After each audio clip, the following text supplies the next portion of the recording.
Breaking news ઓખાના દરિયા નજીક પ્રતિબંધિત ટાપુ પર મંજૂરી વગર પ્રવેશ કરતા 150 જેટલા લોકો સામે કાર્યવાહી. ઓખાના દરિયાના 22 જેટલા પ્રતિબંધિત ટાપુમાંના મીઠા ચૂસણા ટાપુ પર પ્રવેશ સબબ 10 જેટલા બોટ ચાલકો સહિત 150 સામે ફરિયાદ.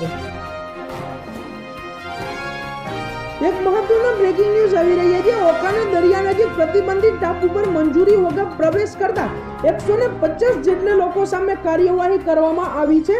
ઓખાના દરિયાના 22 જેટલા પ્રતિબંધિત ટાપુમાંના મીઠા ચૂસણા ટાપુ પર પ્રવેશ સબબ 10 જેટલા બોટ ચાલકો સહિત 150 જેટલા લોકો સામે ફરિયાદ નોંધવામાં આવી છે. કોસ્ટગાર્ડના કર્મચારીની ફરિયાદ બાદ ઓખા મરીન પોલીસે આગળની કાર્યવાહી હાથ ધરી હતી. ઓખા નજીક 14 નોટિકલ માઇલ પર આવેલા મીઠા ચૂસણા નામના ટાપુ પર 150 લોકોએ પ્રવેશ કર્યો હતો અને આ અંગે ગુનો નોંધવામાં આવ્યો છે.